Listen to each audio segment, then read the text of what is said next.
السلام علیکم، کیسے ہیں آپ سب؟ امید ہے خیریت سے ہوں گے۔ آج میں جس ٹاپک پر بات کروں گی وہ ہیں فزیکل سمٹمز آف ڈپریشن۔ کافی دفعہ لوگ یہ بات پوچھتے نظر آتے ہیں، ہمارے پاس جب پیشنٹس آتے ہیں تو وہ بھی یہ سوال کرتے ہیں کہ یہ ذہنی بیماری ہے تو اس کے ہمارے جسم پر کیوں اثرات آ رہے ہیں، یا جسم میں جو علامات آ رہی ہیں ان میں سے کون کون سے ہیں جن کا تعلق ہماری ذہنی بیماری یعنی ڈپریشن کے ساتھ ہے۔ تو ان کو بھی ہم یہ بات سمجھاتے ہیں اور بتاتے ہیں، اور اس کو میں جنرلی آپ سب تک بھی پہنچانا چاہ رہی تھی۔ تو کیا کیا سمٹمز ہیں جناب؟ ڈپریشن ایک ذہنی بیماری ضرور ہے، اس کے ذہنی سائیکولوجیکل علامات بھی ہیں، لیکن اس کے جسم پر بھی افیکٹس آتے ہیں، اثرات آتے ہیں۔ تو ان میں سے جو بہت کامن ہیں، جو بہت مین ہیں، جن کے ساتھ ہم موسٹلی پیشنٹس دیکھتے ہیں، وہ میں آپ تک پہنچا دیتی ہوں، میں آپ کو بتا دیتی ہوں، تاکہ اگر آپ ایسی بھی علامات اپنے اندر محسوس کریں تو ایک دفعہ سوچیں کہ کہیں آپ ڈپریشن میں تو نہیں جا رہے، یا کہیں آپ ڈپریشن کا شکار تو نہیں ہیں۔ کیونکہ سائیکولوجیکل مسائل کو سمجھنا بعض اوقات مشکل ہوتا ہے، انسان کو خود بھی سمجھ نہیں آ رہی ہوتی کہ کیا ہو رہا ہے، لیکن جسمانی علامات کو سمجھنا اور دیکھنا آسان ہوتا ہے اپنے لیے بھی اور جو ارد گرد کے لوگ ہوتے ہیں ان کے لیے بھی۔ تو یہ وجہ ہے کہ ہمیں یہ کیوں جاننا ضروری ہے۔ سب سے پہلے جو علامت آتی ہے وہ آتی ہے ہیڈ ایک، سر کا درد۔ یہ خاص قسم کا سر کا درد ہوتا ہے، عام درد سے مختلف ہوتا ہے۔ اس میں آپ دیکھیں گے کہ ایک اس کو ہم کہتے ہیں ٹینشن بینڈ بن جاتا ہے، پورے سر کے اراؤنڈ درد، میٹھا میٹھا ٹھنڈا ٹھنڈا درد اندر کی طرف جیسے محسوس ہوتا ہوا ہر وقت موجود رہتا ہے، جو آپ کے سر کو دبائے رکھتا ہے۔ اس کی وجہ سے آپ کے آنکھوں کے اوپر بھی ایک بوجھ سا پڑا رہتا ہے، جس سے بعض اوقات جو بہت لوگ کافی عرصے سے ڈپریشن کا شکار ہوتے ہیں ان کی آنکھیں سوجی سوجی اور پفی لک دیتی ہیں۔ سیکنڈ چیز اس میں آتی ہے مسلز، پٹھوں کا کھچاؤ، ان میں درد، اس میں جو زیادہ کامن ہے وہ جوڑوں میں بھی درد ہو سکتا ہے، ٹانگوں میں درد ہو سکتا ہے، آپ کے سر کے پچھلی طرف گردن کے اوپر کندھوں کے جو مسلز ہیں اکثر یہ کھنچ جاتے ہیں، یہاں پہ درد محسوس ہوتا ہے۔ اور خواتین میں بہت امپورٹنٹ اور بہت کامن لوور بیک ایک ہے، یعنی کہ کمر کے نچلے حصے میں بہت زیادہ درد کا رہنا اور مستقل رہنا، اور جب بھی کوئی اور اوپر سے ٹینشن یا سٹریس پڑتا ہے تو وہ اس درد میں اضافہ ہو جاتا ہے، اور جیسے وہ تھوڑا ریلیکس ہوتی ہیں تو درد ٹھیک ہوتا ہے، اور پین کلر سے وہ ٹھیک نہیں ہو رہا ہوتا ہے۔ پھر جو چیز آ جاتی ہے وہ آتی ہے تھکاوٹ، فٹیگ، جسے کہتے ہیں ہم ہر وقت تھکا تھکا ہونا، ایسا محسوس ہونا جیسے جسم میں طاقت نہیں ہے، جسم میں جان نہیں ہے۔ ایون نوجوان جن میں بہت انرجی ہونی چاہیے وہ بھی خود کو بہت تھکاوٹ محسوس کریں گے اور فریش فیل نہیں کریں گے۔ پھر اس میں جو امپورٹنٹ چیز آ جاتی ہے کہ کھانے پینے میں دل نہیں لگتا، بھوک نہیں لگ رہی ہوتی، کھایا پیا نہیں جاتا ہے، یا کبھی کبھی ایٹ ٹیپیکل سمٹم یہ بھی آتی ہے کہ بہت زیادہ بھوک لگتی ہے اور بہت زیادہ یعنی کہ معمول سے بھی زیادہ کھانا کھا رہے ہوتے ہیں لوگ۔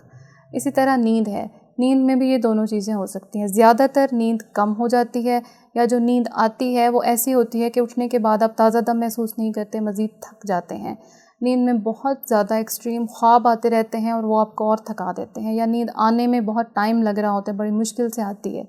بار بار کھلتی رہتی ہے۔ یہ سب چیزیں ڈپریشن کا پارٹ ہو سکتی ہیں۔ اور بعض اوقات کچھ لوگوں میں ایسا ہوتا ہے کہ جب انہیں ڈپریشن ہوتا ہے تو وہ بہت زیادہ سوتے ہیں اور انہیں معمول سے بھی زیادہ نیند آ رہی ہوتی ہے۔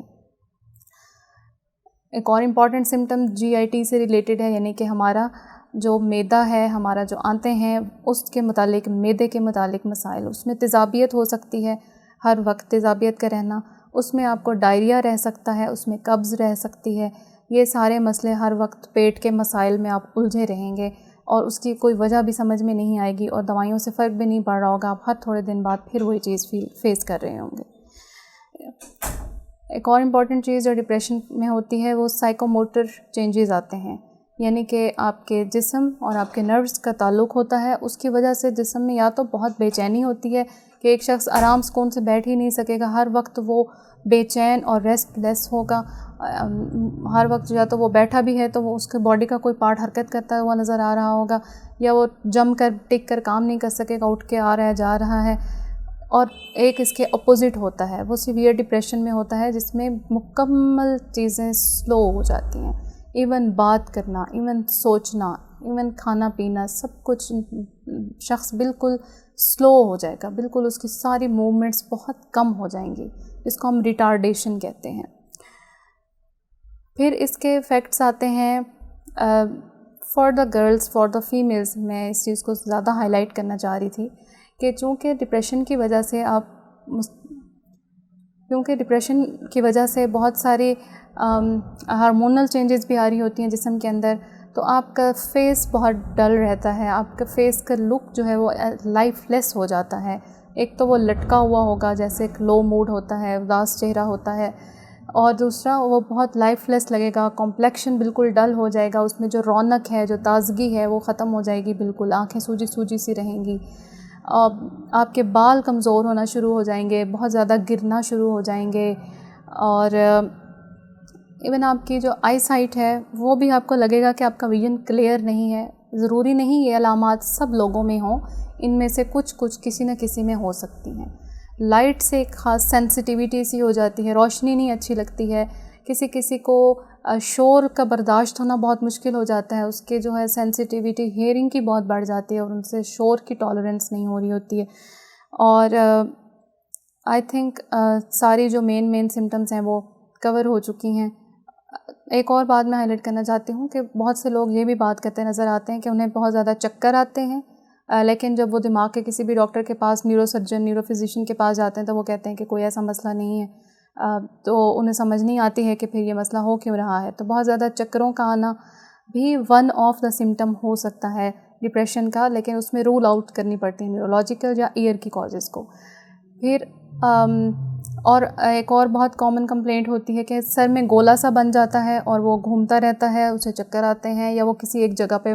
موجود ہے جہاں پہ پھر ہمیں دباؤ آتا ہے۔ برننگ سینسیشنز بھی ہو سکتی ہیں کہ جلن ہوتی ہے چہرے کے کسی حصے پہ، کہیں جسم پہ۔ تو یہ ساری آئی تھنک ساری میں نے علامات آپ کو بتا دی ہیں، آپ اس کو سنیں، دیکھیں اور ہیلپ کریں اپنی بھی اور اپنے قریبیوں کی بھی۔ تھینک یو سو مچ، پھر ملتے ہیں، اللہ حافظ۔